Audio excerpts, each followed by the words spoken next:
Bienvenidos nuevamente a la Red de Investigadores Latinoamericanos en Administración y Gerencia, nuevamente con otro programa de tópicos de interés gerencial. Quien les habla, la doctora Neidy Ibáñez, directora general de la red. Y seguimos desarrollando el modelo de la quíntuple hélice como modelo de racionalidad para el análisis de las propuestas viables de la economía post-pandemia. Hoy, 28 de febrero, estamos en la sexta parte de este interesante tema. Y quien nos acompaña desde Venezuela, el doctor Rubén Castillo, junto a mi persona. Desde Estados Unidos nos acompaña la doctora Evelyn Martínez. Desde Ecuador, el doctor Hilarión Vegas. Y desde México nos acompaña el maestro Roberto de Luna, el doctor Guillermo Marín y, por supuesto, nuestro director ejecutivo de la red, el doctor Miguel Mujica Areorma, a quien le cedo gustosamente entonces la palabra para que continuemos con la reunión. Adelante, doctor Mujica. Muy buenos días a todos. Bienvenidos una vez más a este programa de la Red de Investigadores Latinoamericanos en Administración y Gerencia. Y una vez más, a esta hora de la mañana, en diferentes horas del contexto en el cual nos desenvolvemos, le damos nuestra más cordial bienvenida a la sexta edición de esta programación que tenemos de manera continua para discutir temas vinculados a la administración y a la gerencia, conectados desde diferentes partes del contexto mundial. Estamos principalmente desde Venezuela. Están los doctores Neidy Ibáñez de Castillo y el doctor Rubén Castillo Oropesa por la Universidad de Carabobo y por el Centro de Investigación y Desarrollo de la Pequeña y Mediana y la Microempresa del Estado de Carabobo, de la Facultad de Ciencias Económicas y Sociales de la Universidad de Carabobo. Tenemos también por acá a la doctora Evelyn Martínez, desde San Antonio, Texas, aquí en Estados Unidos, también miembro del Centro de Investigación y Desarrollo de la Pequeña, Mediana y la Microempresa del Estado de Carabobo y del Instituto de Investigación de la Facultad de Ciencias Económicas y Sociales, también de la Universidad de Carabobo. Bienvenidos. Tenemos por otra parte al doctor Hilarión Vegas Meléndez, de la Pontificia Universidad Católica del Ecuador, director coordinador de investigación de dicha universidad. Y bienvenido también a este programa desde Ecuador. Tenemos también, bueno, los anfitriones. Somos los que estamos aquí en Ciudad Juárez, México. El maestro Roberto de Luna, el doctor Guillermo Marín también, y el suscrito profesor doctor Miguel Mujica, también de aquí, desde Ciudad Juárez, Chihuahua, México. Bueno, todos bienvenidos y vamos a iniciar esta actividad tal como habíamos programado. Vamos a continuar nuestra discusión partiendo, como hemos ido haciendo, del modelo de la quíntuple hélice en virtud de la serie de aristas, de problemáticas derivadas de lo que ya hemos llamado esta situación post-pandémica y que ha traído a la discusión una serie de argumentos teóricos que se venían manejando, pero se han hecho bastante evidentes en este momento. Vamos entonces a iniciar esta discusión. Además, también agregamos un tópico que está bastante vinculado, que es el enfoque de competitividad sistémica. También que entra dentro de esta discusión, la cual no podemos obviar si queremos hacer una discusión bastante rigurosa sobre la problemática que aqueja al mundo y muy puntualmente a nuestros países de Latinoamérica. Es importante abordarlo bajo estas concepciones, de forma tal que podamos plantear soluciones viables desde nuestro rol como investigadores o como miembros de asociaciones empresariales, ya que aquí hay algunos de nosotros que están dentro de ese rol, que realmente se requiere activar el aparato productivo,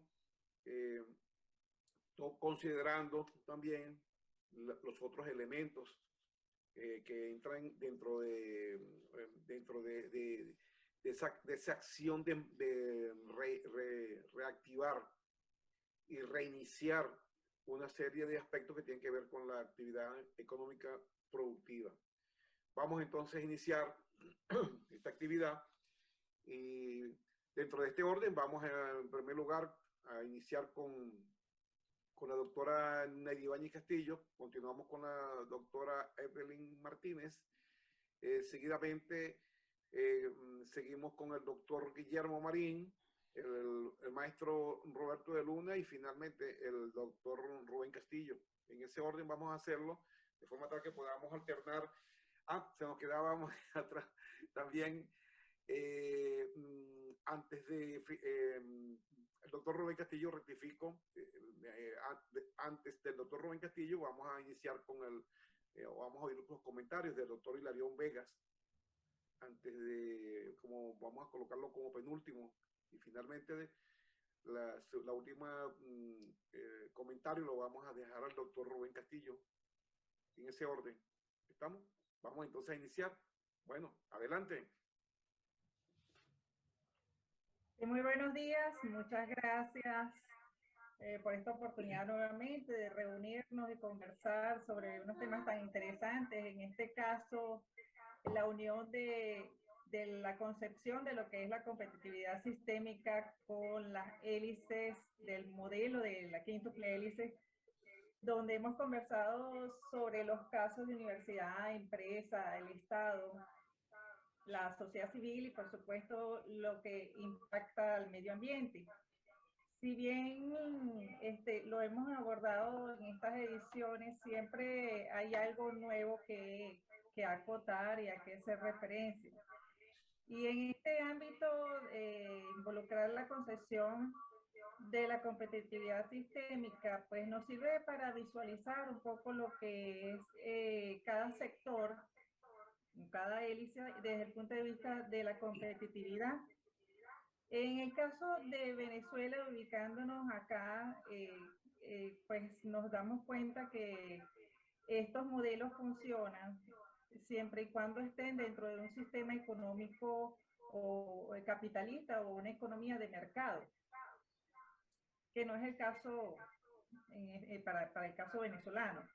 Y por lo tanto vemos una desarticulación de los 4 niveles que comenzamos a conversar la edición pasada, desde el nivel meta, meso y micro.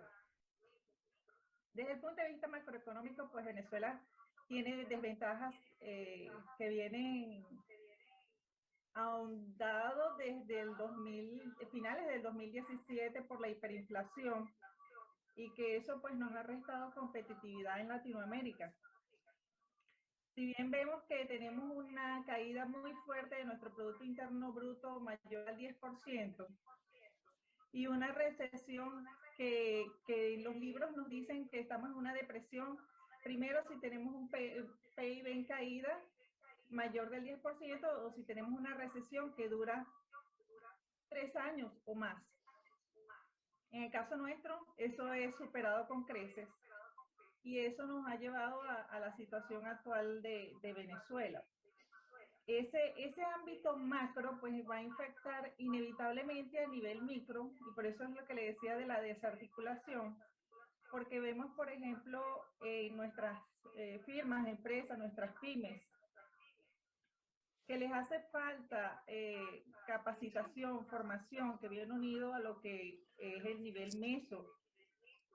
Esa capacitación actualmente con la pandemia, pues tiene que agregar elementos de teletrabajo y de ciberseguridad.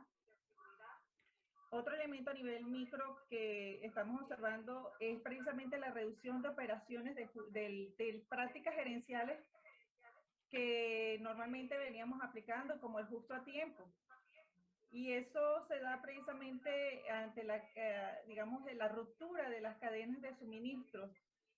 Por la pandemia, pues nos vimos involucrados en tener que buscar lo local o lo regional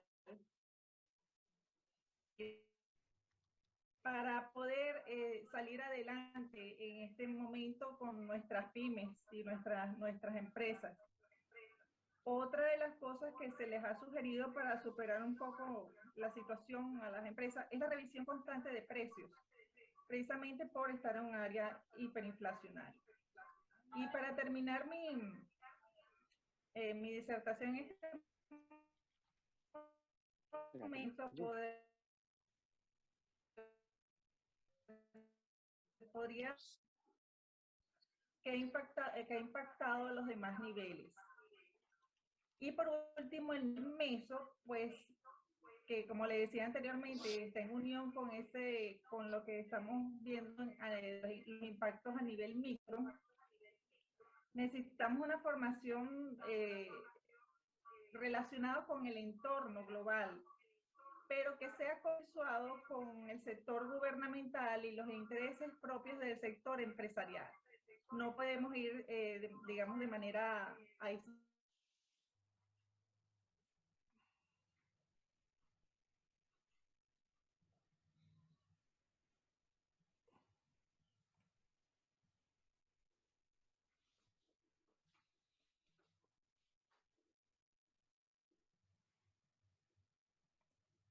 Sí. Ya regresé. Ya regreso. Adelante. Sí, ya le decía que, bueno, que concluía con ese nivel meso, donde tenemos un grave problema en formación que tiene que ir en conjunto con lo que está sucediendo a nivel gubernamental, que tenemos que ser consensuados con los entes gubernamentales y los intereses propios del sector empresarial. Bueno, muchas gracias, doctora Neida, por su excelente aporte, donde vemos esa integración de todos los actores sociales desde este enfoque de la competitividad sistémica, que aunado al enfoque del modelo de la quíntuple hélice, nos complejiza las realidades nuestras, sobre todo aquí en Latinoamérica, donde vemos que es un constante cambio, un constante altibajo de todos los elementos que conforman la realidad de una sociedad. Muchísimas gracias. Adelante, doctora Evelyn. Bueno, muy buenos días. Me disculpan, pero ando un poquito ronca. Yo voy a tratar de, en la misma dirección que lo planteó la profesora, la doctora Ibáñez, pero enmarcado más en el área latinoamericana, porque posiblemente estos dos modelos, como lo traté de analizar ayer, pudieran complementarse, ¿no? Para un estudio un poco más riguroso, más amplio de la problemática latinoamericana. Y yo creo que un elemento que posiblemente tendremos que abordar en algún momento para poder entender la viabilidad de los modelos es que en Latinoamérica y en muchas regiones del país, en muchas regiones del mundo, está muy arraigado ese fenómeno del populismo, es decir, la concepción populista de manera de obtener el poder. Y eso de alguna manera ha determinado el accionar de muchas de las actividades políticas, sociales y económicas de los países. Y así nos encontramos en ese vaivén donde, en el caso posiblemente no tan extremo como fue algunas revoluciones en el mundo, como fue el caso de la Revolución Cubana, pero en el caso venezolano es un caso bastante atípico, pero que se enmarca dentro de esa cultura populista. Y yo quiero partir de allí porque ahí hay una concepción donde se abordan más los deberes que tienen los ciudadanos que las obligaciones que tienen los ciudadanos por su país. Y eso da una connotación que en algún momento lo tendremos que abordar, porque la viabilidad de estos modelos tiene muchísimo que ver con esos elementos que subyacen dentro de nuestras políticas. Porque la desarticulación y la modernización de los países de América Latina venían en la década de los 60, en la década de los 70, siempre había una desarticulación en las políticas y tenía mucho que ver por la forma como se gestionaba o se gestiona el poder. Entonces yo diría que si no lo abordamos en este momento, pues habrá un momento en que tendremos que abordarlo, porque yo sí creo que tenemos que direccionar o tenemos que de alguna manera abordar este problema bajo un supuesto de que si bien es cierto que tiene que haber un papel protagónico del Estado, también es cierto que tiene que haber un desarrollo individual de las capacidades de los individuos y el papel de alguna manera del Estado es generar esas oportunidades. Porque eso cambia completamente el rumbo hacia donde vamos. A mí me gustó mucho la disertación que ustedes tuvieron esta semana sobre los problemas estructurales y creo que por allí, de alguna manera, hay mucha tela que cortar. ¿Por qué? Porque esos problemas estructurales de los países están allí y de alguna manera ellos se reflejan independientemente que los gobiernos de turno tengan unas posturas de una u otra forma. Yo cuando estaba leyendo decía, se complementan porque realmente el análisis desde el punto de vista del modelo sistémico, de alguna manera envuelve a todos estos actores que estamos nosotros trabajando, los actores del modelo de la quíntuple hélice, y este modelo sistémico, de alguna manera, abordaría todos estos niveles micro, meso, macro y meta para tener un enfoque mucho más amplio del sector que estemos estudiando. Y post pandemia, ahí hay grandes oportunidades para los países porque podemos hacer una revisión mucho más a fondo, dado que nunca hemos tenido la oportunidad de que unas economías se hubiesen totalmente cerrados en un momento determinado por tanto tiempo. Entonces veo oportunidades para desarrollar proyectos, pero pienso que ahí tenemos que abordarlo desde algunas definiciones básicas que pudieran ayudar a que estos modelos tengan viabilidad. Porque ante las realidades tenemos que seguir subsistiendo. Y las realidades son que hay posturas centrales, posturas socialistas y posturas, yo a veces digo más que socialistas militaristas, de alguna manera de formas de gobierno, pero no cambia mucho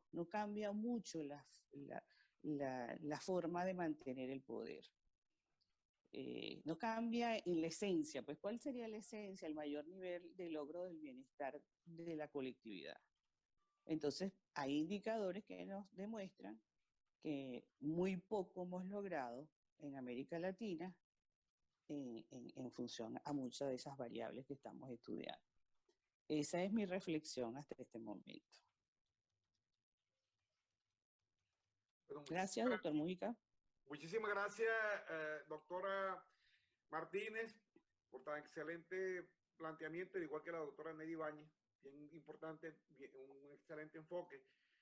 es la integración de dos enfoques bien interesantes y que nos hace ir un poco más atrás, como usted misma nos acaba de decir, donde para poder enfocar estos problemas de manera rigurosa, tenemos que involucrar algunos aspectos que posiblemente no lo veíamos tan pertinente, como son los aspectos de tipo económico, bien interesantes, porque a veces vemos algunos análisis que se hacen de manera muy superficial, sin tomar en cuenta estos elementos, como usted acaba de decir. Fíjese que bien interesante, lástima que no esté el doctor Ortigosa acá, donde él hubiese planteado algunos aspectos bien interesantes relacionados con gobernanza. Está a punto de ingresar, doctor. Excelente, que tiene que ver con todos estos aspectos que son bien interesantes, bien importantes para los efectos del análisis que estamos haciendo. Porque es un enfoque, precisamente como hemos venido mencionando, es un enfoque sistémico para poder accionar, no es nada aislado.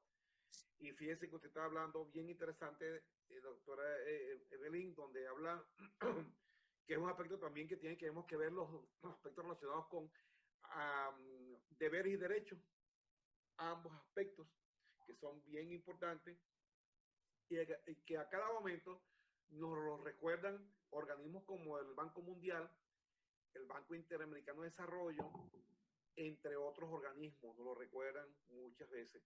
Porque, es decir, ¿qué tiene que ver todas esas crisis humanitarias que existen en el mundo? Y cualquiera diría que tiene que ver una cosa con otra. Y si analizamos el fondo, entra dentro de estos contextos en el cual se fundamenta el enfoque de competitividad sistémica y involucra también el modelo de la quíntuple hélice, tal como lo pudimos observar cuando vimos aquel ejemplo donde vimos la convocatoria, en este caso del Consejo Nacional de Ciencia y Tecnología de México.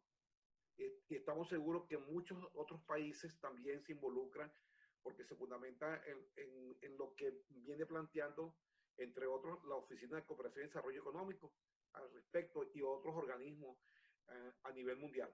Muy bien, muchísimas gracias, doctor Mujica. Y precisamente mi comentario, mi intervención va también en relación a la competitividad. Y bueno, quisiera yo de partir de lo general a lo particular. Por supuesto, Latinoamérica, a través de esta pandemia desastrosa, no solamente ha terminado con lo más preciado, que son vidas humanas, por supuesto, pero los efectos, si pudiéramos llamar efectos secundarios de esta pandemia, poniendo como prioridad al ser humano, pues los efectos son muy evidentes. Y uno de estos efectos como variable económica es la competitividad. Es entendible de que al cerrar la economía, la competitividad se viene hacia abajo. Y cuando hablamos de que esta pandemia ha afectado no solamente a los formales, sino hasta los mismos informales se han visto sumamente afectados por esto, bueno, entonces estamos hablando de una pandemia generalizada y las caídas de competitividad dentro de los diferentes foros en donde esta se desarrolla, dentro de los diferentes sectores. El Instituto Mexicano para la Competitividad, IMCO, aquí en México, bueno, es uno de los organismos que mide los niveles de competitividad de nuestro país con respecto a 63 países con los cuales nos comparamos. Claro, habrá que entender que en el contexto, pues no podemos compararnos con Suiza, con Suecia, con Estados Unidos, pero al menos nuestro gran referente sí es Latinoamérica. De tal manera que el INCO últimamente veníamos nosotros en su punto en medio, teníamos el lugar 33 en competitividad de 63 países. Hoy día, en la última medición que se ha hecho, aunque si vemos la gráfica, es una tendencia a la baja tremenda. Del lugar 35 que teníamos en el 2013, hoy día en el 2020 estamos en el lugar 53.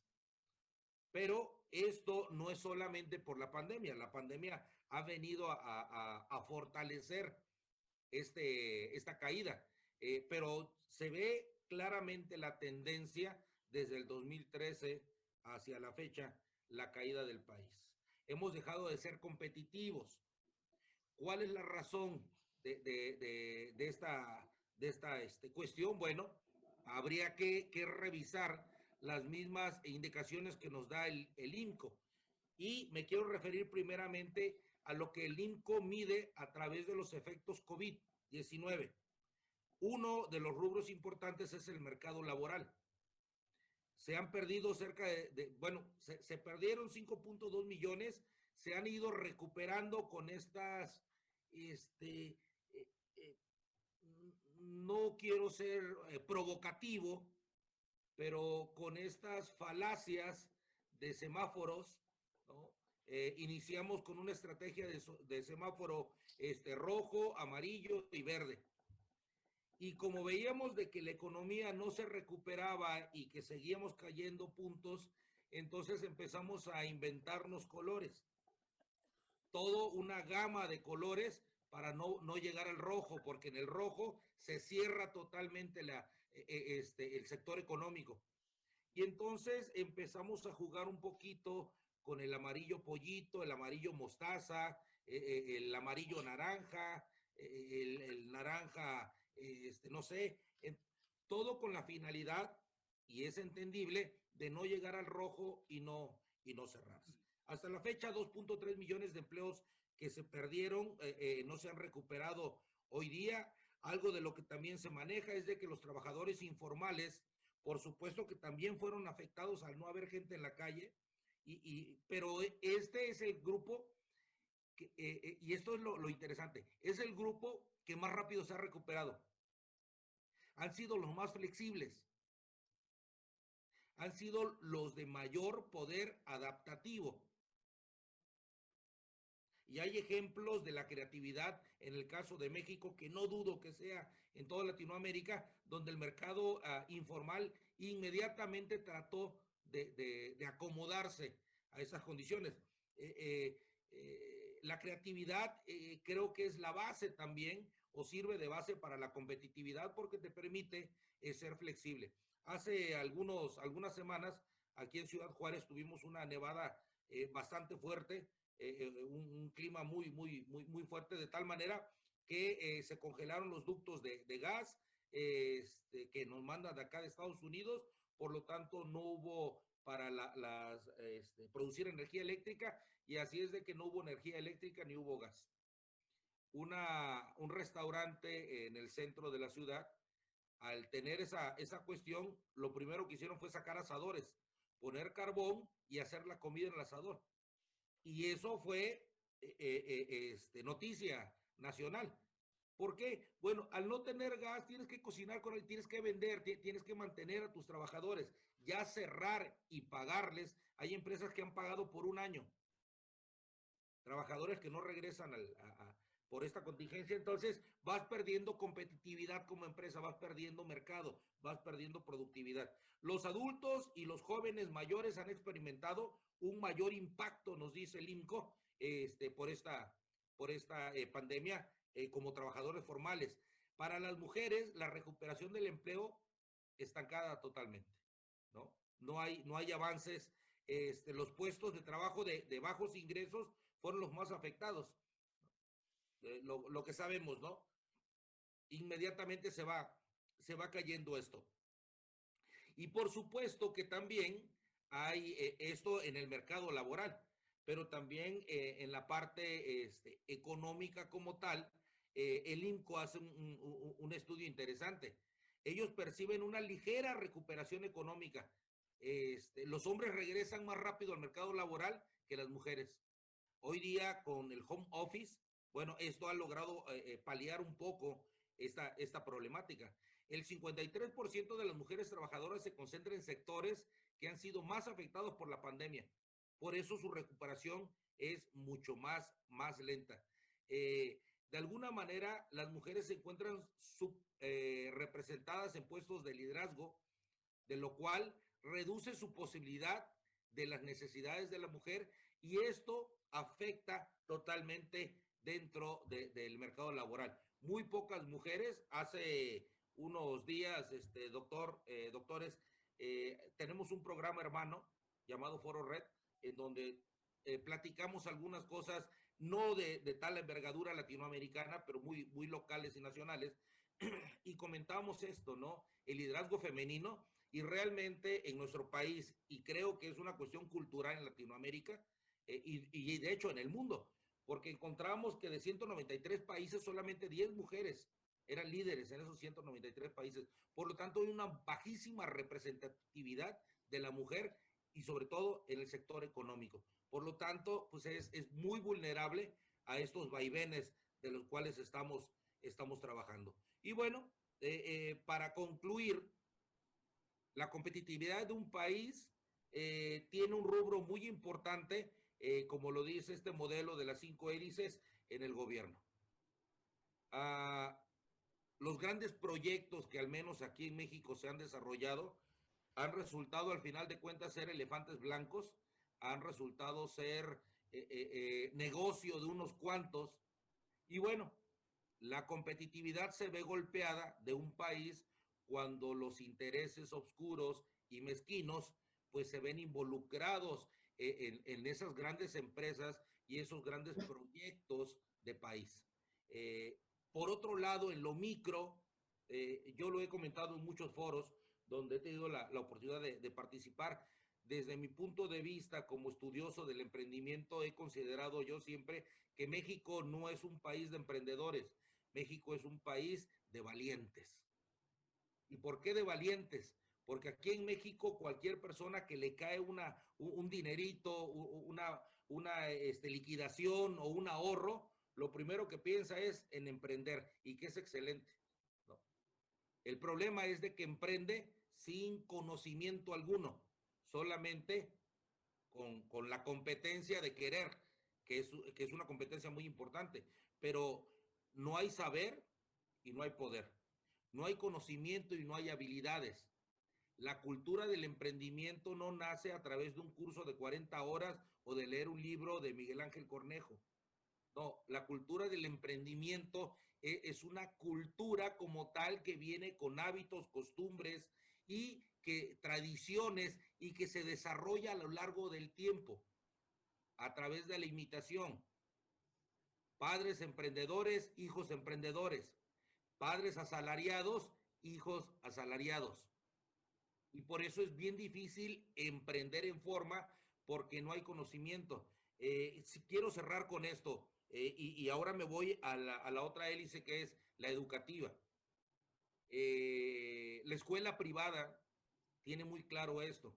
He tenido la oportunidad de participar en escuelas privadas, como el TEC de Monterrey, y bueno, estas universidades lo que hacen es poner en práctica, en el caso del emprendimiento. Cuando yo pregunto en mi salón, ¿quiénes quieren emprender? Levantan la mano todos. ¿Quiénes tienen padres que tengan un negocio? Levantan la mano todos. Sus abuelos, levantan la mano todos. Todos vienen de esa cultura del emprendimiento. Por eso saben muy bien qué es lo que quieren hacer. Cuando yo en la escuela pública pregunto, ¿quién de ustedes quieren emprender? De 30, son 5. ¿Quiénes de ustedes, sus padres, tienen negocios? Y son 2. ¿Quiénes de ustedes, sus abuelos? Ninguno. Entonces a esos 2 o 5 chavos, tomar esa cultura y desarrollarla les va a costar mucho trabajo. Aparte de que en las universidades públicas, no en toda, en mi experiencia, hemos hecho 1,227 empresas en papel. En la escuela privada, la calificación final es presentarme tu empresa ya funcionando. Hay una diferencia, que son los recursos. El chavo de la escuela privada tiene un potencial capitalista en sus padres y en su familia. El chavo de la universidad pública, si bien tiene para el camión y un burrito en la escuela no tiene recursos necesarios para poder emprender. Entonces, a lo único que se puede llegar es emprender en papel, pero del papel al hecho, a vivir el emprendimiento como tal, es muy complejo. Y estos parámetros son los que restan competitividad a una localidad, a una región, a un país. Aunque tenemos Latinoamérica el gran acierto de la creatividad, de la flexibilidad, de la adaptabilidad, sí necesitamos que las otras hélices ayuden, se esfuercen para poder desarrollar las otras habilidades que nos hacen falta. Recordemos que la competencia es querer, saber, poder. Querer, todos los latinoamericanos queremos salir adelante. Podemos, hay que desarrollar las habilidades con la ayuda de las otras hélices. Y sabemos, hay que adentrarse a verdaderas metodologías regionales. Copiar a veces sin adaptar adecuadamente los modelos de emprendimiento, pues también es un error, porque dentro de ellos viene el estudio de mercado que debe ser muy focalizado a la región para que pueda ser explotado en toda su forma. Doctor, muchísimas gracias. Muchísimas gracias, doctor Guillermo Marín, por su planteamiento, bien interesante. También importante dentro de este planteamiento, bien importante y bien enriquecedor, que realmente es todo un sistema. Es decir, el aspecto de la cultura entra dentro de esa problemática estructural y que precisamente eso es lo que plantea el enfoque de competitividad sistémica. Es decir, no se puede hacer algo en un aspecto sin que se involucren los otros subsistemas. Y eso es lo que tenemos el problema cuando hablamos del problema de emprendimiento, porque sencillamente no es que se vaya a enseñar a alguien de manera en un lugar muy específico a ser emprendedor. Eso debe ir de manera inherente y conexo con las políticas públicas relativas al desarrollo nacional, incluso internacional. Y eso es lo que plantea el modelo de la quíntuple hélice. Por eso es que precisamente en otras actividades con anterioridad colocamos como ejemplo las convocatorias del CONACYT aquí en México. Y eso lo haríamos en cualquier parte también del resto de Latinoamérica, las convocatorias que se hacen a través de los Consejos Nacionales de Ciencia y Tecnología, precisamente para involucrar a las universidades como agente fundamental, representativo del sistema educativo, para los aspectos de encauzar la investigación hacia allá. Y esa es una de las cosas que también tenemos nosotros que tomar conciencia. Es decir, realmente expresamente están estos enfoques teóricos. Lo que ocurre es, como decía inicialmente, las doctoras Ibáñez y Martínez decían respectivamente, lo concerniente a asumir cada quien su rol dentro de deberes y derechos dentro de una sociedad. Y hacia allá apuntan estos aspectos estos enfoques teóricos, que tenemos que entonces discutirlo. Como decía la doctora Evelyn, tarde o temprano se tenían que discutir estos aspectos, porque tienen que ver y son inherentes y conexos como tal. Bueno, vamos a continuar entonces con el maestro Roberto de Luna. Adelante.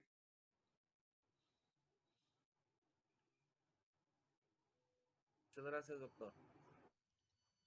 Mire, mi comentario va en el sentido de los efectos que ha traído la pandemia para México. Pues como sabemos todos, son efectos que han sido muy adversos con respecto a nuestra economía. En una economía tan frágil como la de nosotros, que se encuentra prácticamente muy íntimamente ligada a la de Estados Unidos, nos trae como resultado que no pienso yo que no puede preverse mucho un panorama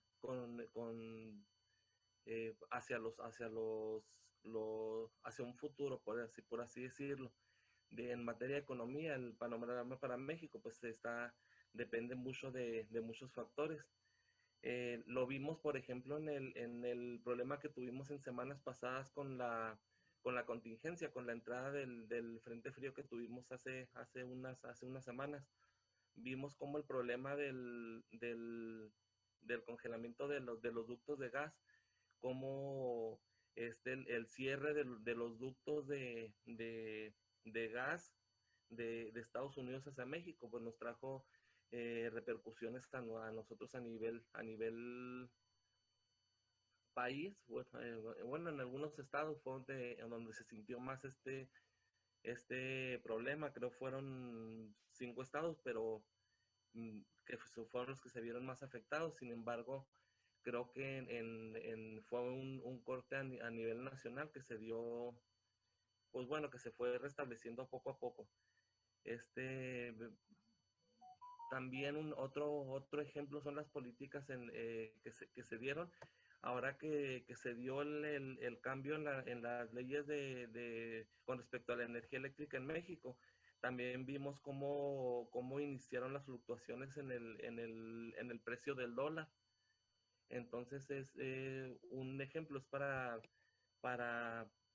pienso yo que México debe de iniciar en una búsqueda, adentrarnos en la búsqueda de alternativas para poder ser más autosuficientes en materia de generación de energía, en buscar alternativas para poder producir nuestras propias fuentes de generación de combustibles, que no, para con esto no tratar de ser un poco más autosuficientes, más independientes con respecto a México.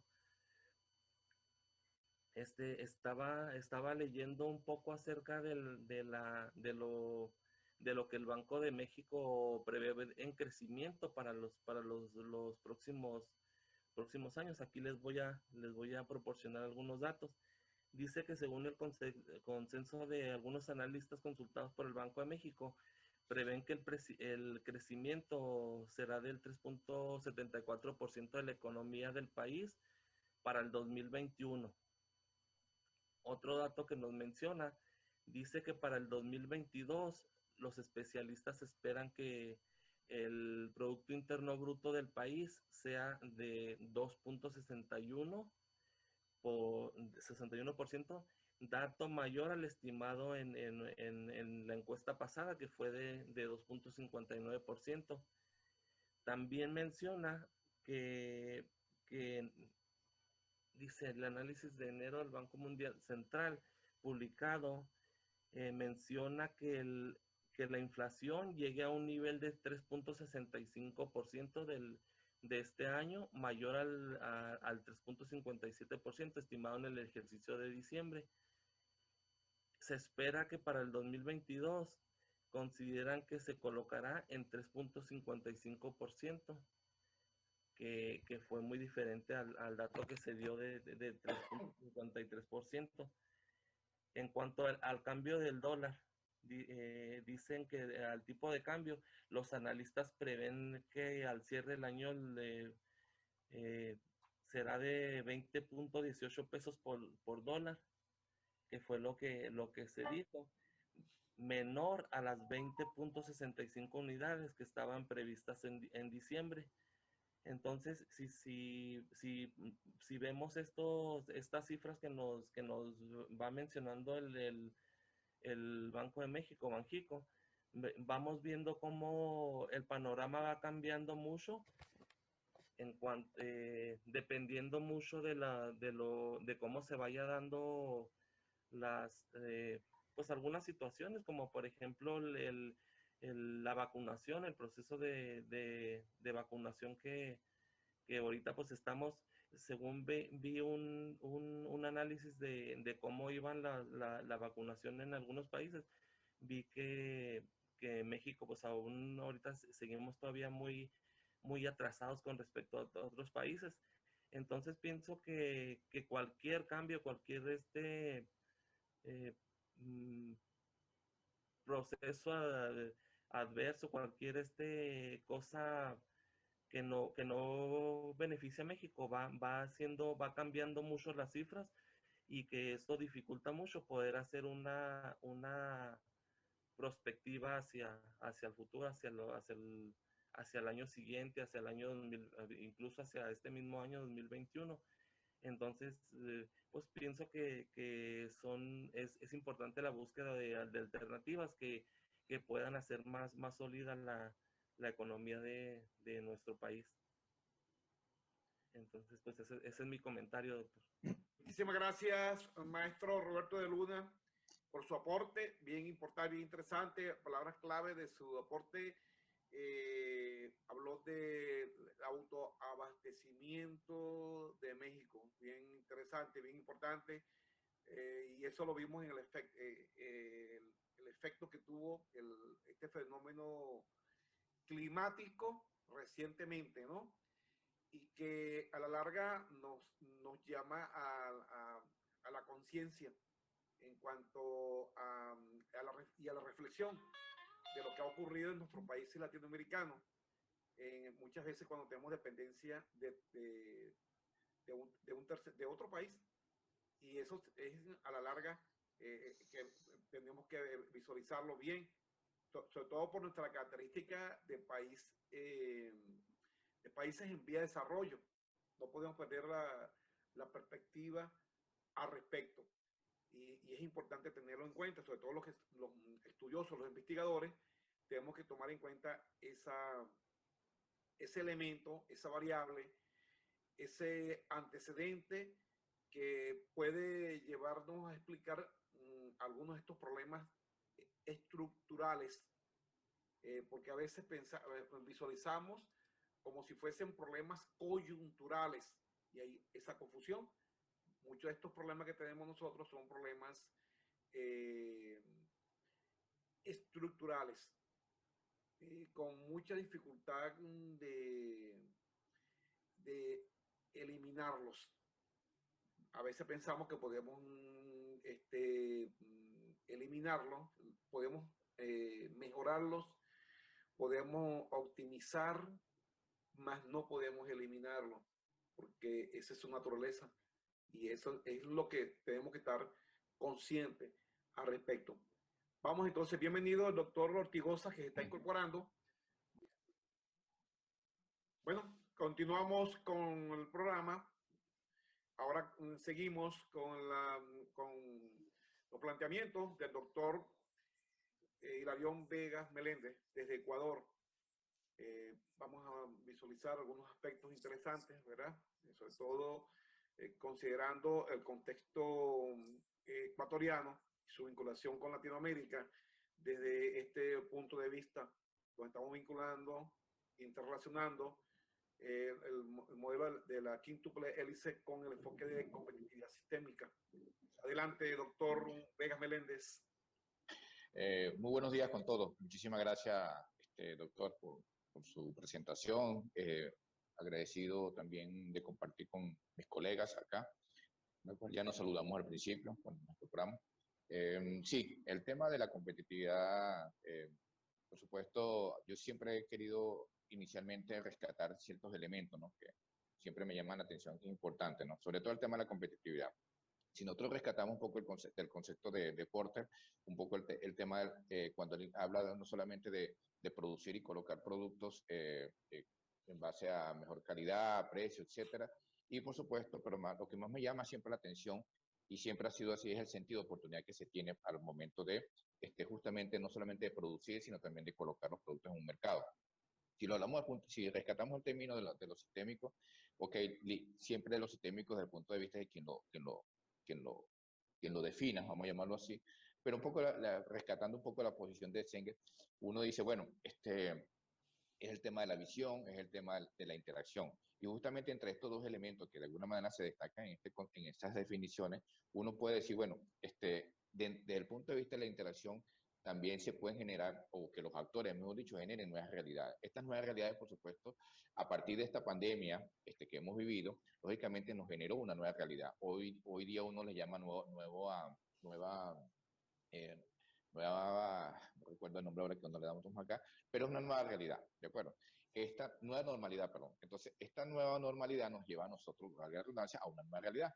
Y justamente un poco revisando el planteamiento de la autora Ibáñez, que magistralmente nos hizo una introducción, sobre el tema cuando ya se pasó un poco por lo macro, por lo meta, por lo meso, por lo micro, etcétera, justamente uno empieza a entender ciertos elementos que son importantes desde el punto de vista no solamente ya del contexto global, de lo que podemos nosotros interpretar competitividad sistémica, rescatando también un poco lo que planteaba la profesora Evelyn, sobre el militarismo. Me llamó mucho la atención esta posición porque realmente pareciera que no solamente es un tema de cultura, sino que también pareciera que un poco es cuando rescatamos también los elementos del burocratismo, ¿ok?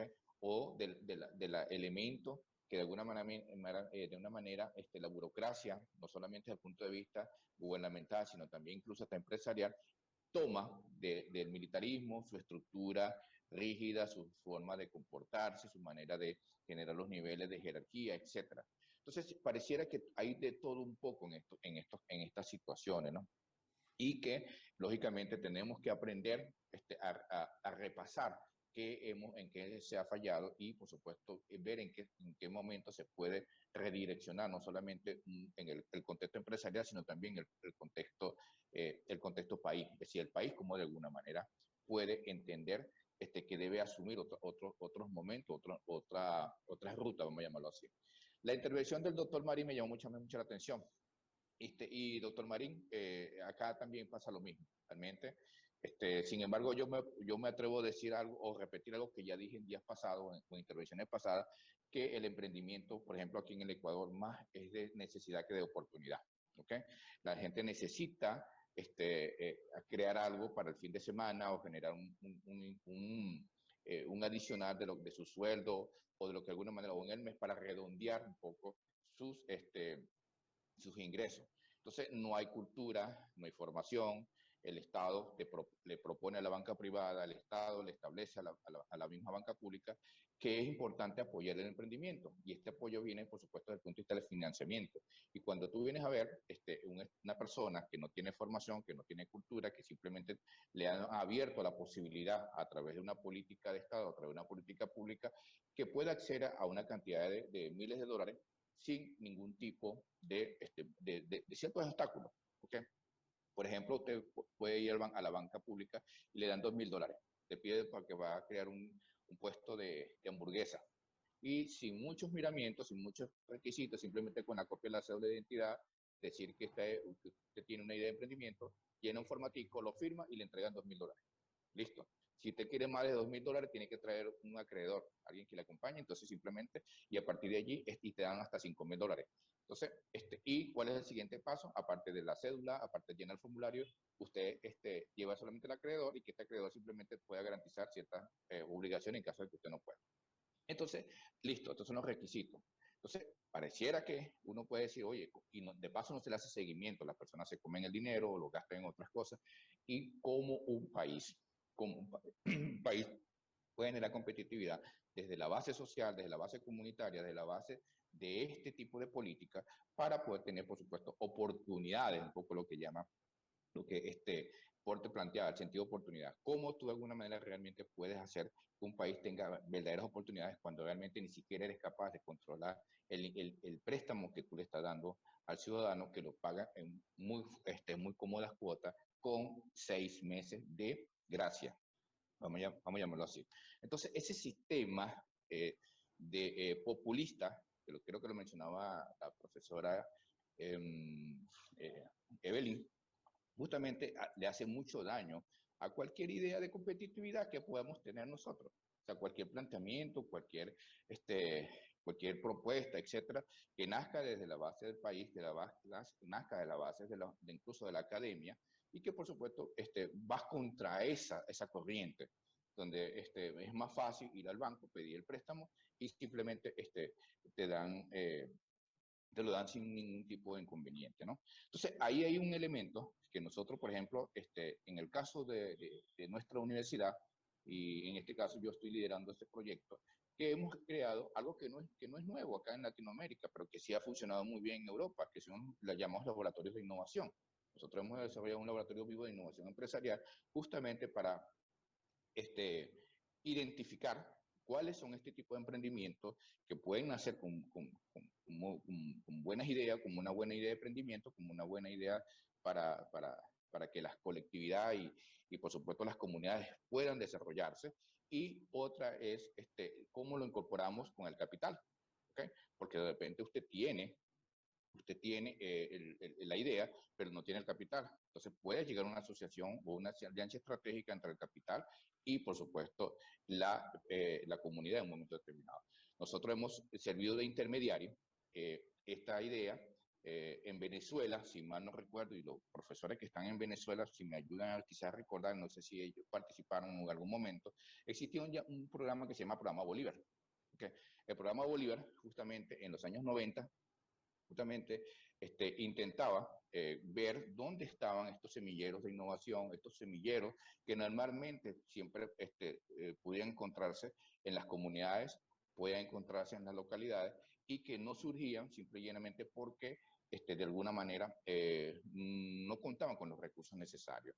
Y por supuesto la idea moría o simplemente la podías vender, si es que la podías vender. Entonces, justamente este programa Bolívar nació con esa intención. Nosotros acá, en este laboratorio vivo de innovación empresarial, partimos con una vertiente que tiene que ver con el reciclaje. ¿Okay? La oportunidad está en el reciclaje. Y hemos ido incorporando las comunidades, ¿okay? Y el capital, y nosotros simplemente hemos servido de intermediarios. ¿Cuál es nuestro papel? No intervenir en la idea, no intervenir en la negociación, sino simplemente hacer los que se encuentren.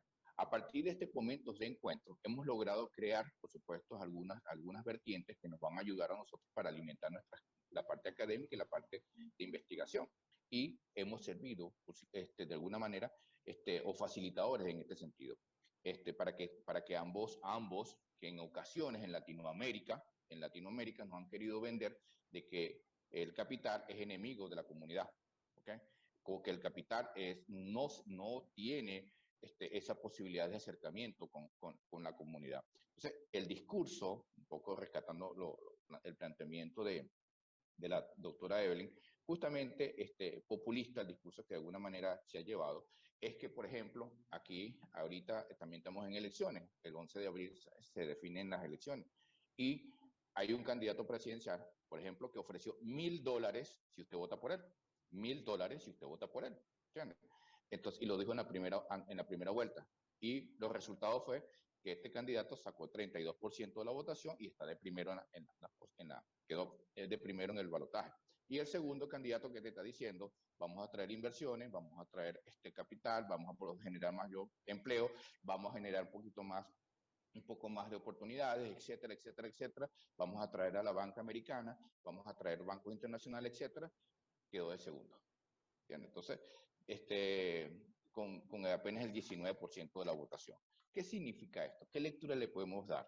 ¿Entiendes? Cuando alguien te dice, te voy a dar $1.000 y votas por mí, y el otro te dice, te traigo el empleo.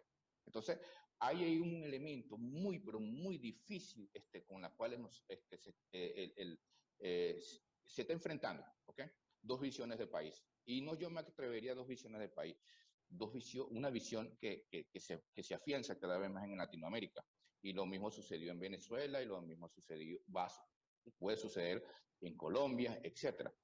Entonces son realidades, como hablamos de competitividad sistémica, no podemos dejar lo político de lado, no podemos dejar las políticas gubernamentales que influyen en la capacidad productiva de un país o de una empresa, etcétera, y por supuesto de los otros componentes del sistema educativo. ¿Cómo nosotros podemos educar a alguien o cómo se puede llegar a educar a alguien cuando realmente el Estado, desde a través de su estructura, le facilita, entre comillas, la posibilidad de irse directamente a situaciones que al final no son del todo transparentes, lo cual, por supuesto, hace que quienes impulsamos la competitividad desde la base de la academia, desde la base del concepto, del significado académico y, por supuesto, desde el trabajo, desde la postura empresarial, lógicamente se hace muy difícil. ¿De acuerdo? Entonces, prácticamente esta visión que se está enfrentando, y en el caso de Ecuador, es un poquito compleja. Esperemos que la situación no llegue a tanto, digámoslo así, desde el punto de vista de que quien ofrezca es el que pueda ganar, sino más bien el que pueda generar más empleo. Porque al final, usted o una persona puede recibir la prebenda o puede recibir, pero hasta allí. El Estado te puede decir fácilmente, yo cumplí. Usted cumplió, yo cumplí y listo. Ahora veamos qué se puede hacer. Entonces yo creo que es muy cómodo, ¿verdad? Desde el punto de vista gubernamental, establecer cualquier tipo de política sin consultar realmente al sector empresarial o al sector productivo cómo se puede trabajar de manera asociada para que realmente las comunidades tengan verdaderas oportunidades. La oportunidad de emprendimiento, y yo voy a hablar en el caso específico, como estoy hablando en el caso específico del Ecuador, realmente son muy bajas, vamos a llamarlo así. Aquí la gente emprende, busca emprender, pero los resultados realmente, a la larga, a fin de año o a los últimos 2 años, las últimas evaluaciones, realmente han sido, los números han estado muy en rojo, vamos a llamarlo así. Cualquiera tiene una idea, cualquiera se presenta en un banco, cualquiera va y dice al Ministerio de Productividad, voy a emprender, e inmediatamente le autorizan el crédito.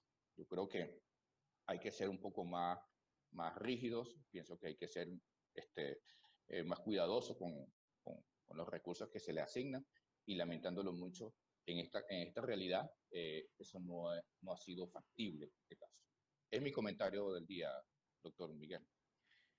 Muchas gracias, doctor Vega Meléndez, por su intervención, bien interesante, bien realista, sin perder la perspectiva de la realidad de nuestros países latinoamericanos, en ese afán muchas veces de intentar compararnos con los países desarrollados, y que en todos los años que llevamos como investigadores hemos visualizado esa realidad, y que no implica esto que tengamos que entrar en lo que llamamos la desesperanza aprendida, que es muy común en nuestros países.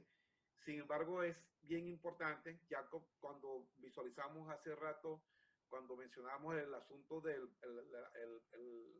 los efectos del problema climático que tuvimos hace unos días atrás, aquí en esta región del norte de México, y que nos recordaba eso, y que siempre lo hemos visualizado en diferentes contextos. En este momento usted lo está haciendo hacia los países andinos, y que es importante eso con nosotros como investigadores y críticos y estudiosos de estos temas. Es bien importante. Vamos entonces a continuar ya con el doctor Rubén Castillo. Adelante, doctor Rubén Castillo. Muchas gracias. Buenos días a todos. Y como siempre, aprovechando la oportunidad para que podamos conversar estos temas que de una u otra forma impactan a las organizaciones y a las empresas. He seguido las discusiones y los comentarios desde la doctora Neidy Ibáñez hasta el doctor Hilarión, y efectivamente en general coinciden con las dificultades que se presentan para el logro de la competitividad. Porque hablar de competitividad no es nada más que la empresa produzca un producto a mejor precio, porque puede tener mejor precio, puede tener buen servicio, pero si el resto de los elementos no coadyuvan a que ese elemento que sobresale la empresa pueda llegar realmente a buen puerto o incluso a exportarse, no va a tener éxito la empresa, y por eso tanto fracaso. Y cuando se habla de emprendimiento, recuerdo que el doctor Luis Villalobos, en una ponencia que nos hizo en un congreso internacional en la Universidad Arturo Michelena, él nos decía que a veces confundimos mucho el tema del emprendimiento, porque cuando hablamos de emprendimiento debemos estar seguros que es una empresa que se crea sostenible en el tiempo y que no dependa del emprendedor. Normalmente muchos emprendimientos no son realmente emprendimientos, sino son autoempleo. Son prácticamente para, estoy desempleado, invento cualquier cosa y ya que emprendí y creo, pero basta que ese señor se enferme para que el emprendimiento se caiga. Entonces, al no ser sostenible, deja de ser un emprendimiento, fracaso en el tema de emprendimiento. Es algo que es importante tomarlo en cuenta. En este tema de la competitividad sistémica, y entendiendo sistemas como todos esos engranajes que deben de manera articulada y sistemática funcionar para el logro de una meta o un objetivo, dentro de todos estos niveles que ya ustedes conversaron y definieron, hoy en día vamos a ver que luego de esta pandemia, muchas organizaciones, muchas empresas van a estar en una situación muy comprometida. De hecho, ya han desaparecido muchas. Y las que logren sobrevivir van a estar en una situación muy vulnerable, salvo algunas excepciones como las empresas de entrega, delivery, las empresas de compras en línea tipo Amazon, Mercado Libre. Ese tipo de empresas han tenido con la pandemia un repunte importante que se va a mantener. O sea, la sociedad y las organizaciones están cambiando hacia estos esquemas o como complemento a lo que anteriormente tenían antes de la pandemia. Es por esto que entiendo que dentro de toda esta estructura sistemática, las organizaciones van a requerir, sobre todo las empresas, van a requerir mucho apoyo institucional. Y ahí, en el caso venezolano, la doctora Neida habló muy claro que estos modelos, bien sea de la quíntuple hélice o bien sea el modelo de competitividad sistémica o cualquier otro modelo que se haya creado bajo estos sistemas, funcionan en unas economías de libre mercado, básicamente capitalistas. En el caso venezolano, las empresas habían estado sometidas a un cerco legal que realmente prácticamente eran hostigadas y realmente difícil la operación. En los últimos meses hemos visto un cambio, dado el arrastre que hay, cuando digo el arrastre, la destrucción económica que hay en el país, en el caso venezolano, y donde desde el 2013 para acá hemos perdido prácticamente el 80% del Producto Interno Bruto. Eso hace que las organizaciones están en una situación bien difícil y que para lograr la competitividad van a requerir de mucho apoyo institucional y sobre todo para la renovación tecnológica que lleva para poder ser competitivo. Recordemos que incluso ya antes de la pandemia, muchos países ya estaban trabajando, o muchas empresas en diferentes países, sobre todo países desarrollados, ya estaban trabajando en lo que es la manufactura 4.0, lo que se ha dado en llamar la cuarta revolución industrial. Esta situación, ahora con la pandemia, lo que hizo fue agravar más las realidades de las economías, en este caso venezolana y latinoamericana. Entonces, ese marco institucional va a tener que apoyar para poder lograr, o por lo menos mantener, porque entendemos que en el corto plazo, y ustedes lo dijeron claramente, hay problemas estructurales desde el punto de vista cultural. O sea, para que el doctor Guillermo Marín lo dijo claramente, hay un problema educativo y que en otras conversaciones, en otros momentos, yo lo he comentado, en que muchas personas, estudiantes de pregrado se forman, sobre todo aquí en Venezuela, se forman con miras de obtener un empleo, no con miras de emprender. Entonces, en donde actualmente las dificultades para obtener empleo aumentan por lo que les acabo de conversar del arrastre económico que ha habido. Por lo tanto, es muy importante el emprendimiento en estos momentos y ese estímulo que tengan para emprender.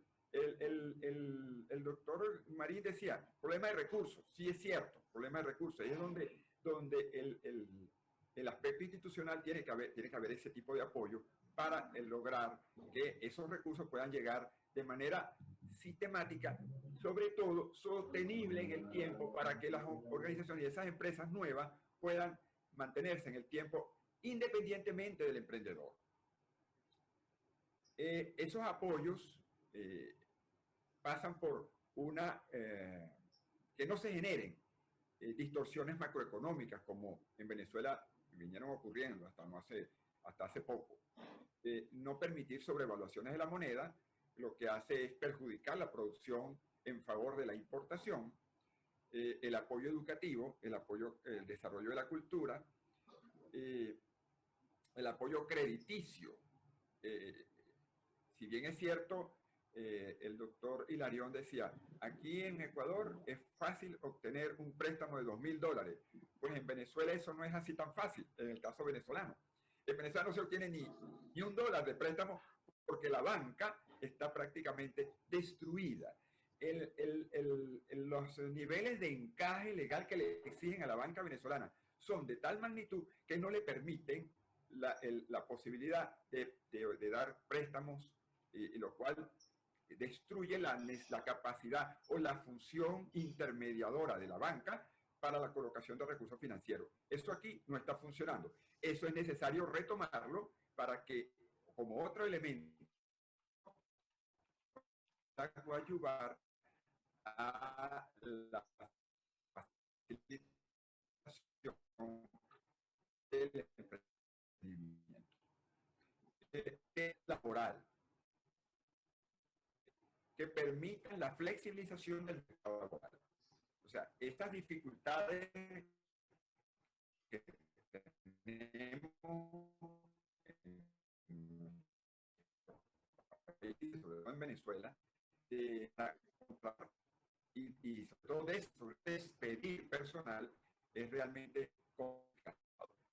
Mientras que las organizaciones hoy en día buscan secciones como les nombré. Entonces, las leyes laborales tienen que estar a generación de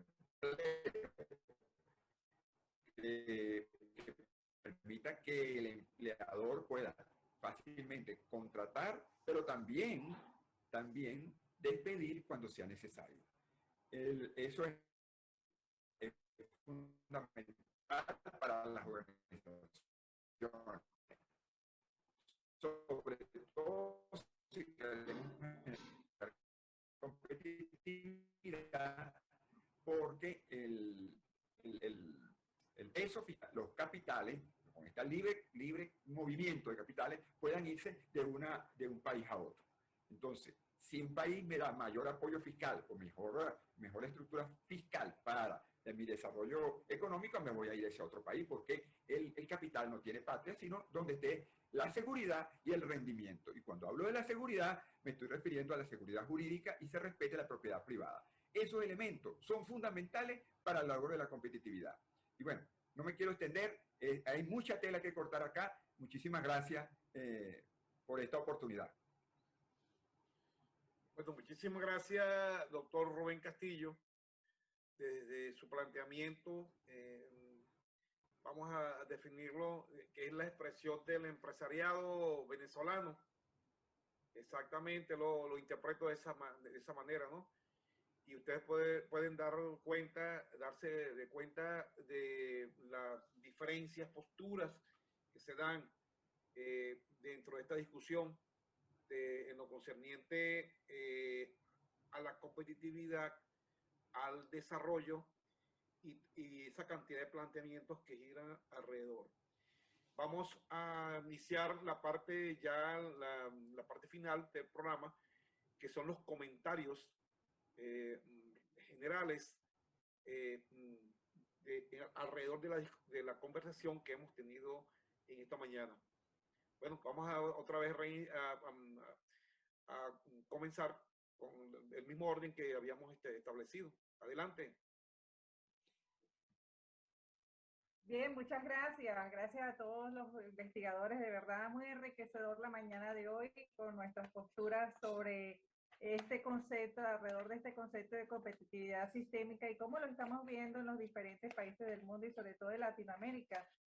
Y para el caso venezolano, como bien lo mencionaba el doctor Castillo, pues hay problemas de recursos, no solamente desde el punto de vista financiero, sino también de capital, de trabajo, de cómo estamos viendo la educación, la formación, la seguridad jurídica fundamental en este caso, Y bueno, como decía Rubén, y el apoyo institucional es fundamental para superar de estos problemas que tenemos de caída de un 84% estimado desde el 2013 hacia acá. Es una caída abrupta y que realmente debemos abordar desde el punto de vista también de la educación, de la formación, no solamente para empleo, sino para emprender. Y el emprendimiento visto desde el punto de vista de lo que nos decía.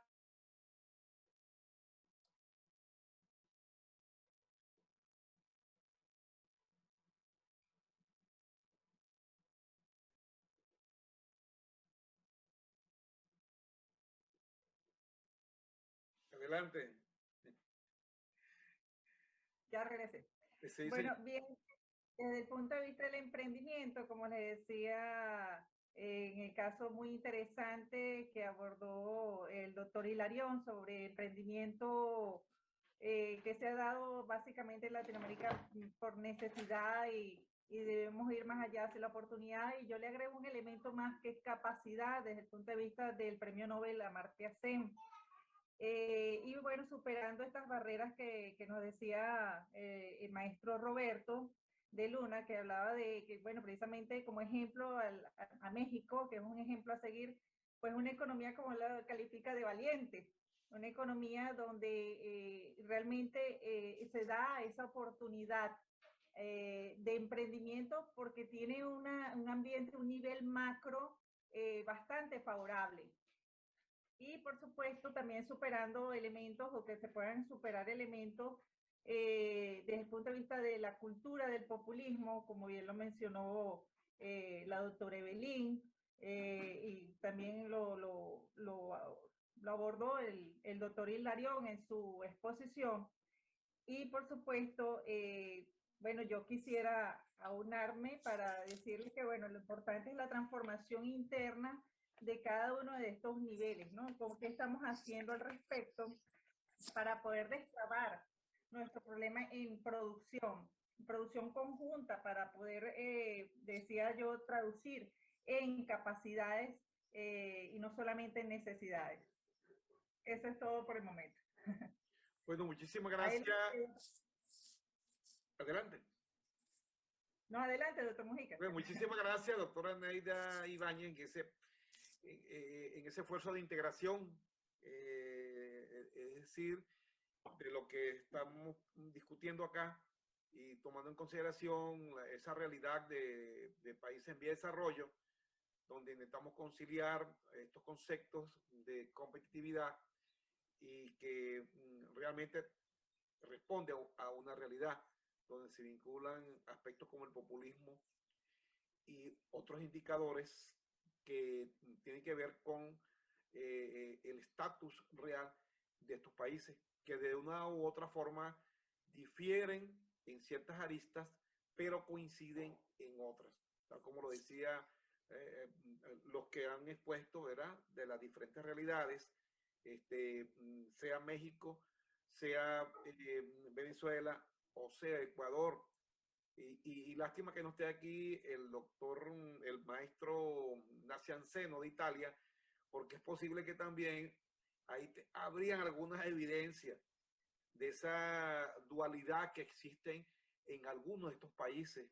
En el caso de Italia como miembro de la Unión Europea, ahí también se presentan algunas disparidades y que realmente nosotros nos puede servir también como referente de análisis. En los países, los miembros de la Unión Europea, también hay algunas regiones deprimidas y también existen ciertos niveles de pobreza, pero claro, muy diferente a la de otros países donde uno de los indicadores mayores como característico es la pobreza recurrente. Y ese es uno de los aspectos que trata este modelo de enfoque de competitividad sistémica y que realmente una de las herramientas, uno de los modelos o uno de los medios para tratar vamos a salir de él, es el modelo de la quíntuple hélice. recorrido que habíamos hecho ya por las diferentes hélices, hablando de la cultura, hablando de la academia, hablando precisamente del medio ambiente y las diferentes variables económicas que inciden en la competitividad de los países, me quiero permitir estacionarme rápidamente en un ejemplo muy local. En México, en la hélice del gobierno creador de políticas públicas para el desarrollo. Y dentro de esto comentaba yo de que una revisión y análisis de los perfiles laborales de quienes tienen en su poder cambiar las leyes o impulsar leyes que hagan más competitivo un país, en este análisis nos encontramos cosas muy interesantes. Si nosotros revisamos en el caso de México, la Constitución marca en su artículo 55 y 58 los requisitos para ser diputados o senadores. 1, ser ciudadano mexicano por nacimiento. 2, tener 21 años cumplidos para diputado o 25 para senador. 3, ser originario del estado donde se realiza la elección. 4, no ser funcionario público. Y 5, no ser ministro de algún culto religioso. Y bueno, estos son, como pueden ver ustedes, todos los requisitos necesarios para tener un puesto legislativo y tener en manos las leyes que provoquen el avance de este país. Yo entiendo la parte de que tenemos en una democracia, todas las personas, los ciudadanos, tenemos la misma oportunidad de ser elegidos. El problema es, todos tenemos las competencias para tomar las decisiones correctas que nos lleven precisamente a ese punto en donde queremos. Visto desde el punto de vista organizacional, donde yo estudio y desarrollo, pues no podemos poner a cualquiera al frente de una empresa, porque lo más seguro es de que la lleve a la quiebra si no tiene el conocimiento necesario. Ante eso crearon una figura de asesores. O sea, yo puedo poner a una persona neófita, ni siquiera se pide estudios, una persona que no ha tenido ningún tipo de estudio y con la ayuda de los asesores le ayudan a tomar decisiones. El problema de que esta figura de asesores se ha convertido en una figura de empleo para familiares. Y entonces el diputado tiene como asesor a su chofer, a su sobrina, a su hermano, gente tan neófita como él. Ellos son los que toman las decisiones importantes en un país. Díganme ustedes cómo lo llevamos nosotros hacia ese punto, hacia esa misión y visión, cuando nuestros representantes pues carecen totalmente, no siquiera de una educación académica, sino de una educación centrada en el logro de los objetivos, en una correcta lectura de los sistemas. Bueno, en esa revisión encontramos de que alrededor del mundo esas son las condiciones. En esa democracia fingida tal vez, donde todos tenemos la oportunidad de ser elegidos, la pregunta es, ¿y todos tenemos las competencias laborales para desarrollar un trabajo tan importante como es llevar a un país hacia la competitividad? Esa pregunta la dejo en el tintero. Muchas gracias, doctor. Bueno, muchas gracias, doctor Marín. Bueno, adelante.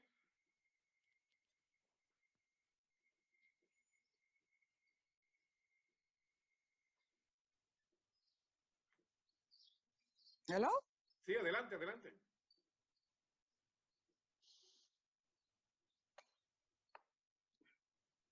Gracias, Miguel. Es que no estaba oyendo. Bueno, ya para el cierre, lo que tendría yo que enfocar de todo lo planteado anteriormente, que me ha parecido un tema bastante interesante, porque hablar de competitividad, hablar de emprendimiento y abordarlo desde la integración de estos dos modelos, me parece, yo siempre trato de ver el vaso medio lleno, ¿no? Entonces yo siempre creo que tenemos grandes oportunidades. Tenemos grandes oportunidades porque posiblemente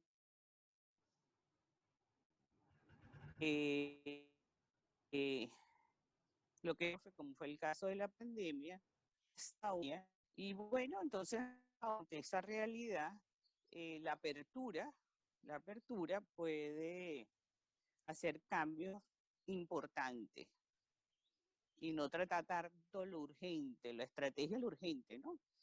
Que es donde nosotros siempre nos abocamos desde el punto de vista político, porque normalmente los políticos sus tiempos tienen que ver en muy corto plazo. Y posiblemente abordar esta problemática desde la integración de estos dos modelos, como tú mismo lo dijiste, Miguel, abordándolo desde la rigurosidad de la problemática, posiblemente nosotros podamos hacer propuestas que de alguna manera ayuden o coayuden a la resolución de ese gran problema. Ese proceso integrador me parece muy oportuno con el modelo de la quíntuple hélice y abordado desde un modelo de competitividad sistémica, porque el logro del bienestar de una sociedad o de un país, vamos a verlo más macro, tiene muchísimo que ver con la producción de bienes y servicios y de manera competitiva, de manera eficiente. Buscar la mayor productividad, porque ahí hay un elemento llamado, un factor determinante que es el trabajo, y ese factor determinante llamado trabajo tiene mucho que ver con el crecimiento.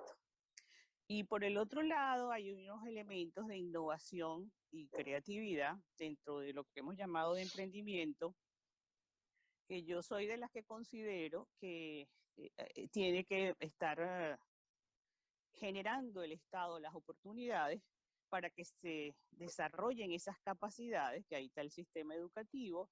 Por eso es que el tema educativo es neurálgico dentro de lo que estamos planteando, y sin embargo, fíjense que ese es un tema que a veces está relegado para ser atendido de una manera proyectada a 30, 40 años. El sistema educativo yo considero que es la base para esos cambios, y más con tantos procesos tecnológicos de innovación que de alguna manera nos pueden acercar o atrasar hacia ese crecimiento.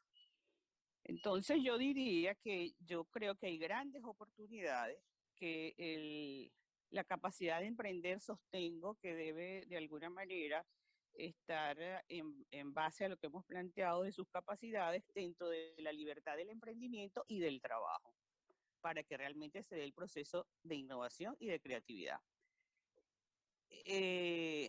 Ahí hay discusiones, ahí hay de alguna manera también, ahí hay una discusión que está en el tapete, y bueno, eso lo dejaríamos también para abordarlo en otra oportunidad. Pero sí creo que los dos modelos, de alguna manera integrados, pudieran ser una vía para hacer aproximaciones a lo que nosotros consideramos que puede ser una Latinoamérica más competitiva, porque el problema de la competitividad yo creo que no es un problema de países, es un problema de la región, que realmente hay que abordarlo desde una forma bastante rigurosa. Eso es todo, y muchas gracias por la oportunidad. Muchas gracias, doctora Evelyn, por su aporte. Muchas gracias. Adelante.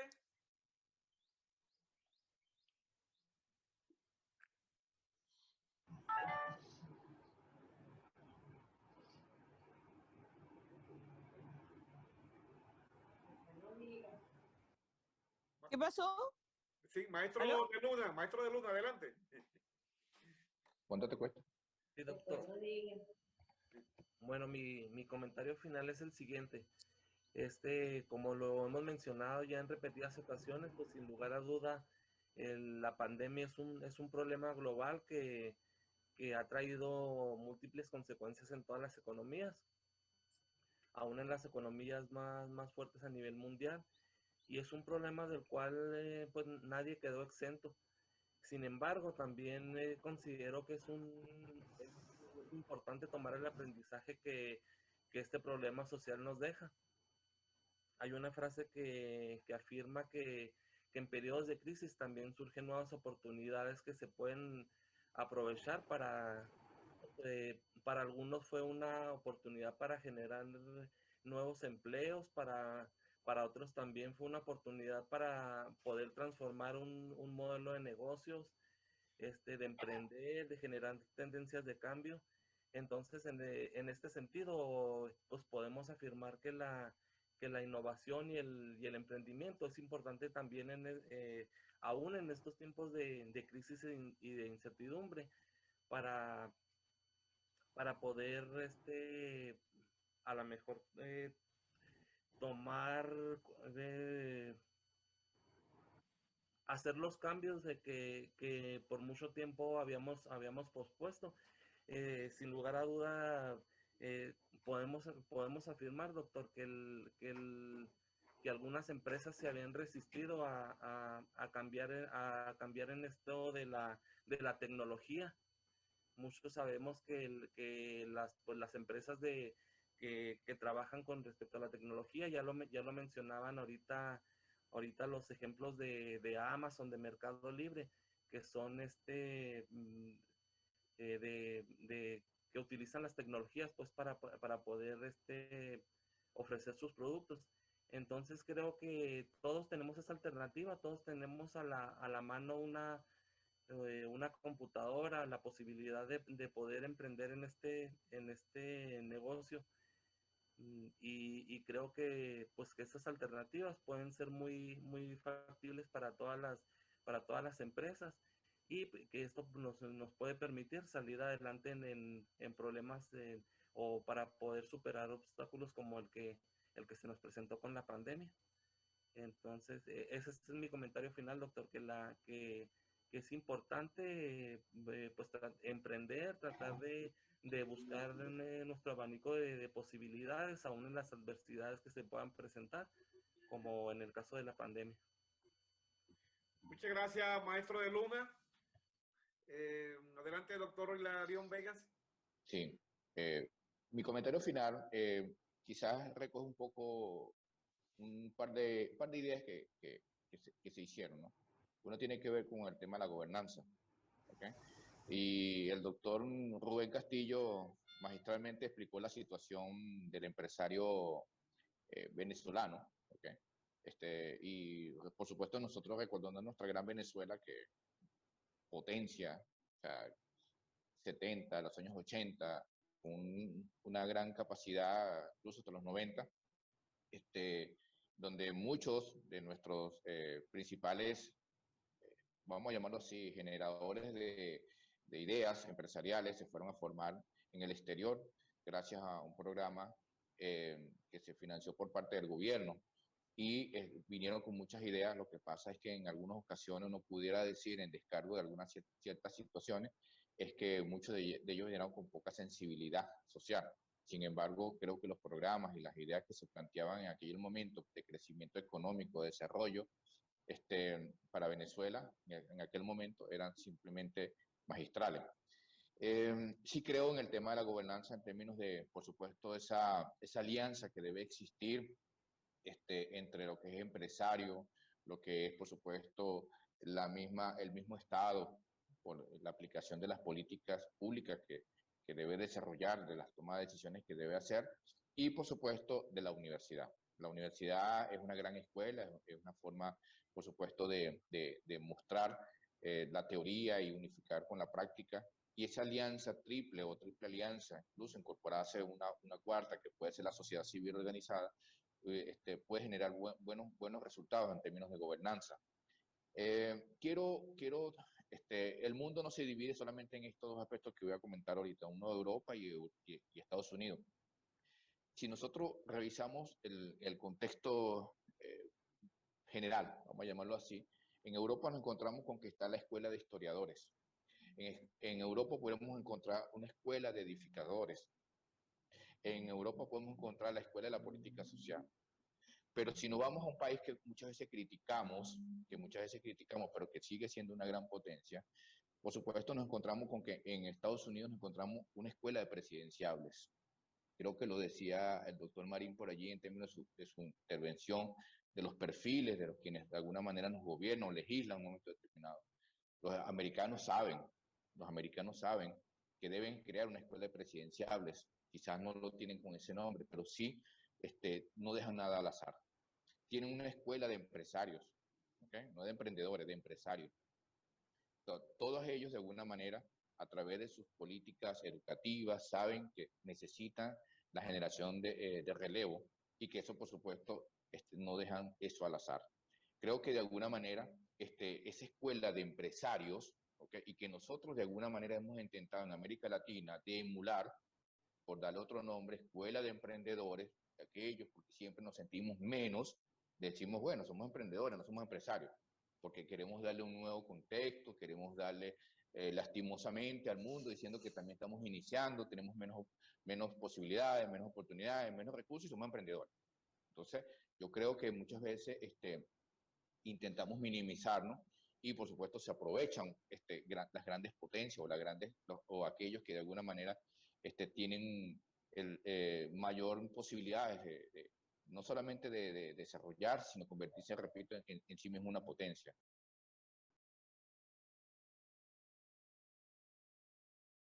En Latinoamérica el tema del populismo contra el imperio, o el tema de nosotros los pobres, o contra quienes de alguna manera han dominado el mundo, siempre ha calado.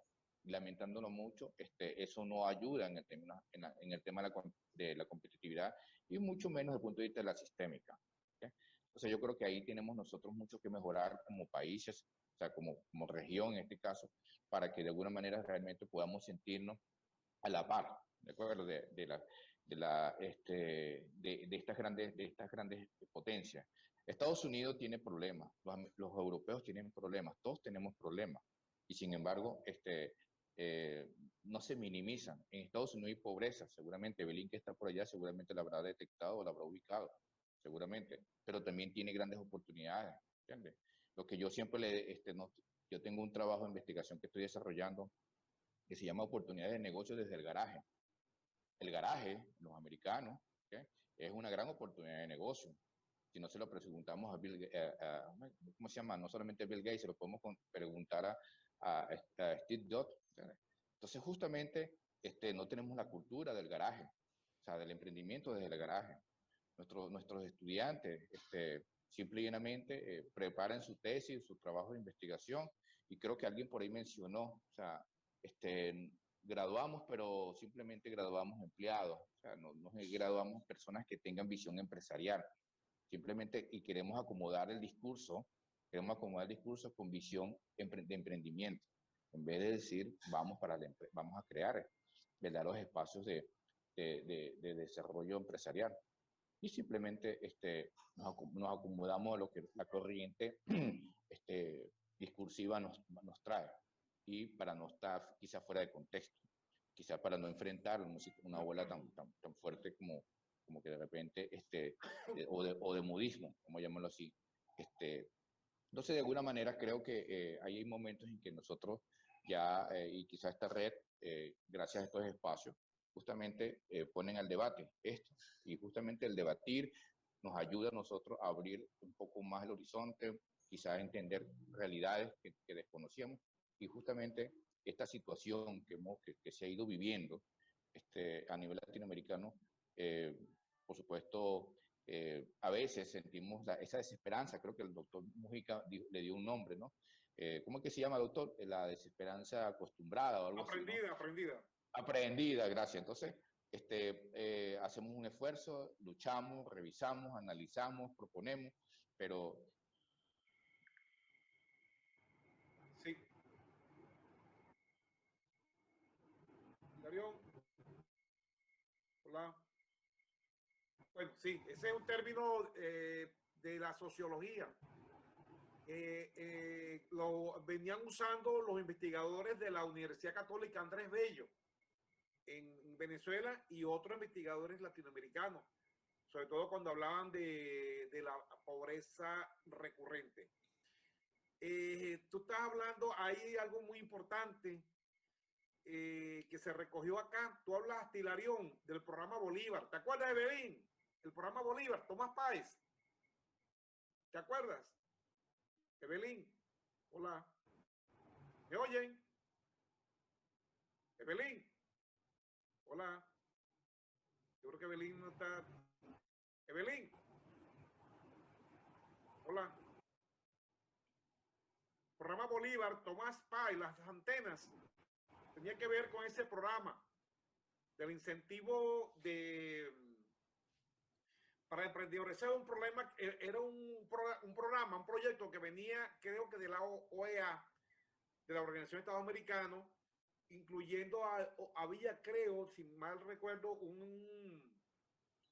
una participación del Banco Interamericano de Desarrollo. Precisamente era para la promoción, la promoción del aprendimiento. Estamos hablando de la década de los 70, finales 70 y 80. Y hablaban también de tratar de insertar en la cultura del latinoamericano, del emprendimiento basado en culturas de calidad y productividad. No sé si se acuerdan ustedes, aquí ellos hablábamos del fondo de el fin productividad, que tenía que ver con todo lo relacionado con la competitividad y la productividad en ese momento. Pues, de todas formas, son aspectos bien interesantes porque tienen que ver que eso no es nuevo, tiene muchos años en Latinoamérica. Bien lo que tú acabas de recordar ahí, Hilarión. Adelante, entonces, ¿a quién le corresponde ahora? A Rubén, creo que a Rubén. Sí. Adelante. Bueno, muchas gracias, doctor Miguel. Escuchando todos los cierres de los compañeros que me han precedido, noto un hilo conector y creo entenderlo, que a pesar de todos los análisis que se puedan hacer en los distintos niveles de la competitividad sistémica, si nos vamos a la parte micro, vemos que coincidencialmente todos han hablado del elemento educativo, o sea, el elemento del hombre, del ser. No debemos dejar de lado al ser. Y creo que con esto quiero cerrar, porque hemos conversado toda la mañana de los diferentes niveles y la importancia de las políticas públicas que estimulen el elemento innovador, el emprendimiento, la importancia de la actualización tecnológica en las organizaciones, pero también es importante el ser humano, y creo que todos coincidimos ahorita en el cierre en ese elemento. Cuando hablamos cuando el doctor Marín nos hablaba de los requisitos para ser diputado en México, bueno, realmente alguien los vota por ellos, alguien los pone, la sociedad misma. O sea, la sociedad en general es la que necesita la cultura para poder discernir entre un buen personaje o uno con deficiencia. Entonces, hay el elemento que yo llamo conductor, o que coincidimos, la necesidad en la educación, la necesidad, decía, la educación es la parte primordial y que no se puede ver a corto plazo, los resultados a largo plazo. El elemento cultural no se modifica y tenemos que trabajar eso, y eso es trabajando con el ser. Y en anterior oportunidad yo incluía en una de las hélices el elemento espiritual del ser, como innato en el ser. Entonces, creo que es importante que tomemos esto, a esa discusión donde los presidenciables o los diputables, como si es correcto el nombre, sean las personas idóneas por las cuales estén formados y con un perfil adecuado para tomar las decisiones y poder crear las condiciones institucionales a la comunidad. Con eso quiero cerrar. Muchas gracias por la oportunidad y creo que es una discusión muy interesante. Bueno, muchísimas gracias, doctor Rubén Castillo, igualmente que a todos los integrantes. Hemos revisado muchos aspectos bien importantes. Fíjense que son concepciones muy diferentes. De la doctora Neida, la doctora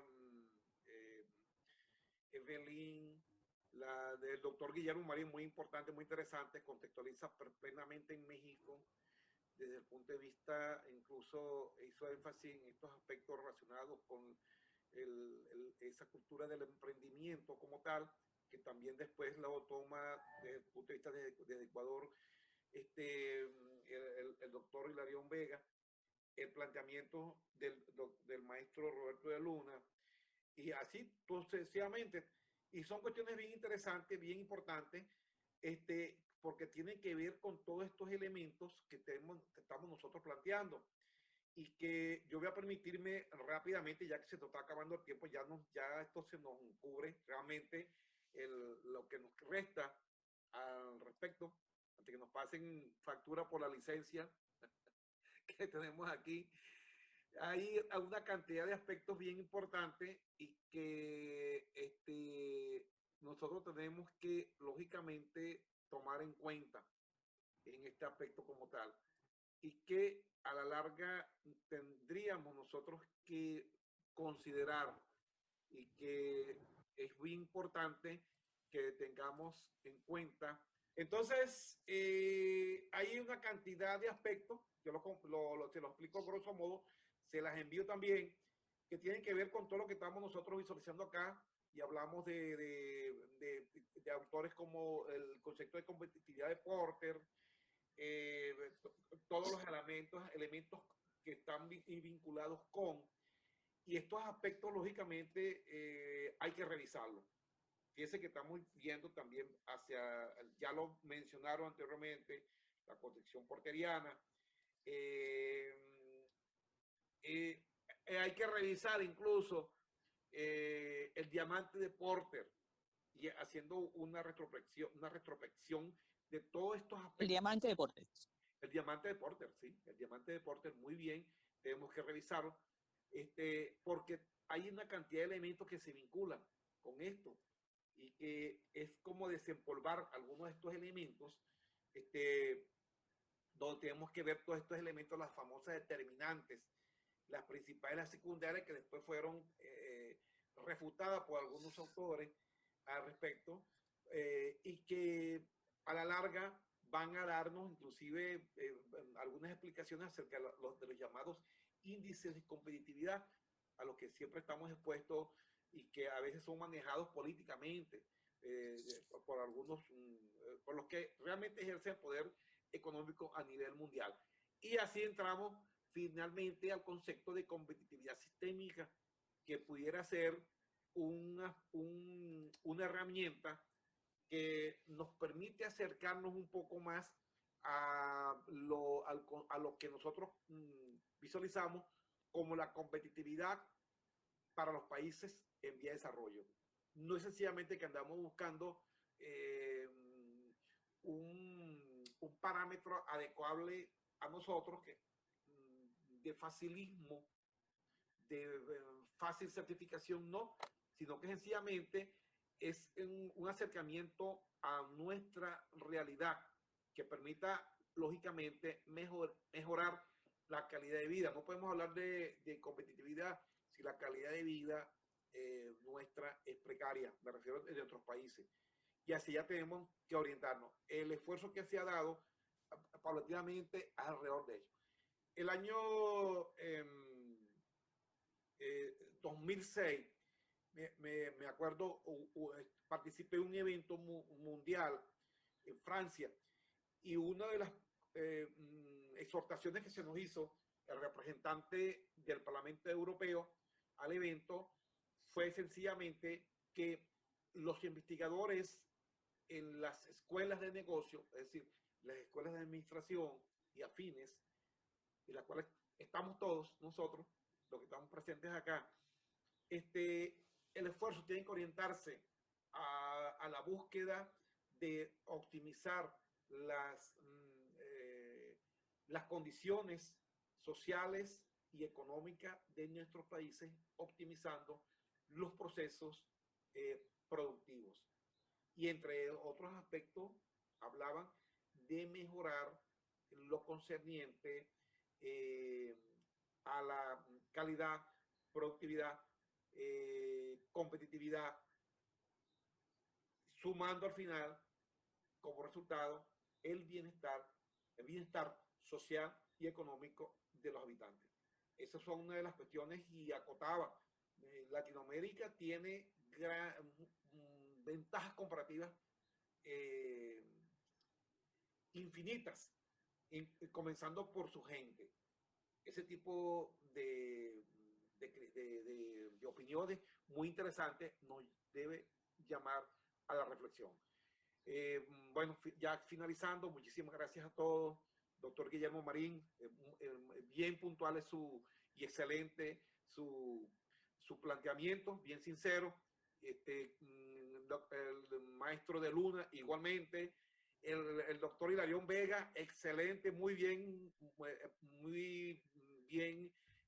planteado la realidad de Ecuador, distante de nosotros acá, pero es una realidad. Podemos sumar ahí a la de Bolivia y la de Perú también. La doctora Evelyn, siempre con su acuciosa y muy puntual opinión desde el punto de vista de sus investigaciones en el ámbito de la economía.